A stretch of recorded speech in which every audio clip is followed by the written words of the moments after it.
आज की वीडियो में हम तुलसीदास जीवन परिचय कवर करने वाले हैं। उनके तुलसीदास के जीवन परिचय को देखेंगे।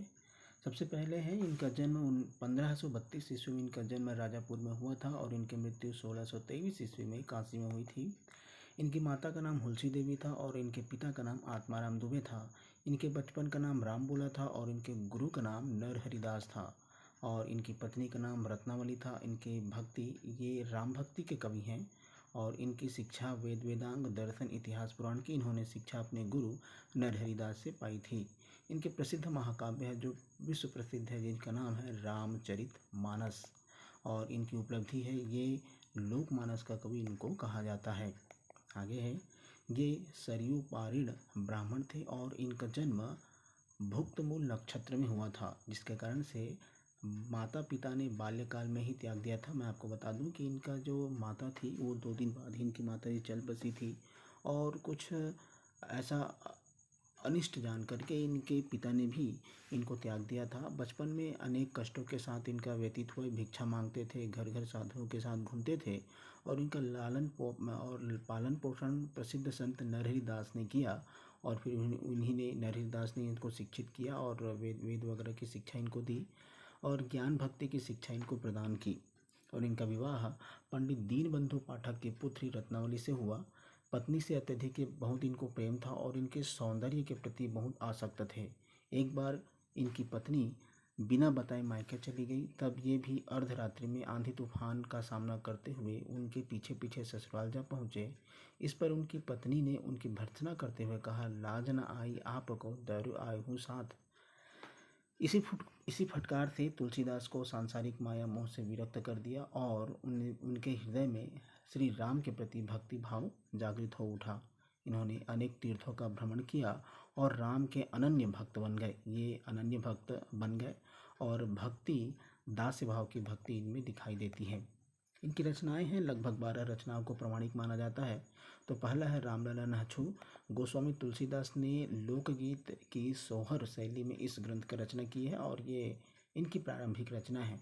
आगे है दूसरा है वैराग्य संदीपनी। इसके 3 भाग हैं। पहले भाग में 6 छंदों में मंगलाचरण है और दूसरे भाग में संत महिमा वर्णन एवं तीसरे भाग में शांति भाव वर्णन है। तीसरा है रामाज्ञा प्रश्न। यह ग्रंथ 7 सर्गों में विभाजित है, जिसमें शुभ अशुभ शकुनों का वर्णन है। इसमें राम कथा का वर्णन किया गया है। जानकी मंगल, इसमें कवि ने श्री राम और जानकी के मंगलमय विवाह उत्सव का मधुर वर्णन किया है।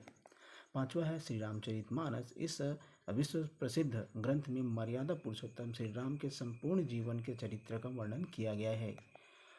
6वां है पार्वती मंगल। यह मंगल काव्य है। इसमें पूर्वी अवधि में शिव पार्वती के विवाह का वर्णन किया गया है। गेय पद होने के कारण इसमें संगीतात्मक का गुण भी विद्यमान है। आगे है 7वां है गीतावली। इसमें 230 पद संकलित हैं, जिसमें श्री राम के चरित्र का वर्णन किया गया है। कथानक के आधार पर ये पद 7 कांडों में विभाजित है। विनय पत्रिका विषय भगवान श्री राम की कलयुग के विरुद्ध प्रार्थना पत्र से देना है। इसमें तुलसीदास की भक्ति भावना की पराकाष्ठा देखने को मिलती है। आगे है कृष्ण गीतावली। इसमें 61 पदों में कृष्ण कवि ने ब्रज भाषा में श्री कृष्ण के मनोहारी रूप का वर्णन किया है। 10वां है बरवा रामायण। यह तुलसीदास की स्फुट रचना है। इसमें श्री राम कथा संक्षेप में वर्णित है। बरवा छंदों में वर्णित इस लघु काव्य में अवधी भाषा का प्रयोग किया गया है। 11वां है दोहावली। इस संग्रह ग्रंथ में कवि की सूक्त शैली के दर्शन होते हैं। इसमें दोहा शैली में नीति भक्ति और राम महिमा का वर्णन है। 12वां है जो कि अंतिम रचना है कवितावली। इस कृति में कवित्व और सवैया शैली में राम कथा का वर्णन किया गया है। यह ब्रज भाषा में रचित श्रेष्ठ मुक्तक काव्य है। आगे है इनकी भाषा शैली कैसी है, तो इनकी भाषा अवधी भाषा और ब्रज भाषा का इन्होंने समावेशन किया है। रामचरितमानस में अवधी भाषा है। कवितावली गीतावली विनय पत्रिका में ब्रज भाषा का प्रयोग किया है। रामचरितमानस में प्रबंध शैली, विनय पत्रिका में मुक्तक शैली और दोहावली में साखी शैली का समावेश दिखाई देता है और तत्कालीन सभी काव्य शैलियों का प्रयोग इसने किया है। गोस्वामी तुलसीदास जी ने किया है। हिंदी साहित्य में इनका स्थान देखते हैं तो हिंदी के सर्वश्रेष्ठ ये कवि हैं। समाज का पथ प्रदर्शक करने वाले ये कवि हैं। मानव जीवन का सफल पारखी हैं। हिंदी के अमर कवि हैं जो युगों युगों तक हमारे बीच में जीवित रहेंगे। इनका भाव पक्ष कैसा है? राम भक्ति शाखा के प्रमुख कवि हैं। दृष्टिकोण अत्यंत व्यापक एवं समन्वयवादी है। तत्कालीन समाज में भक्त कवि के साथ साथ समाज सुधारक भी हैं। और इसका कला पक्ष देखते हैं। भाषा संस्कृत निष्ठ है। अवधी एवं ब्रजभाषा का प्रयोग है। कहीं कहीं अरबी, फारसी, बंगाली, पंजाबी भाषा की लोकोक्तियों का प्रयोग इन्होंने अपनी रचनाओं में किया है।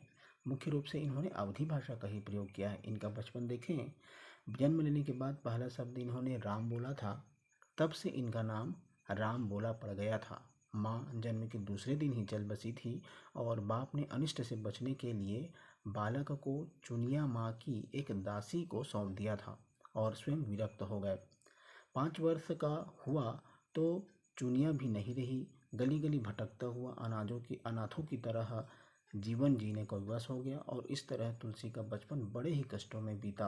अभावग्रस्त बचपन, भीख मांगकर इन्होंने अपना पेट पाला।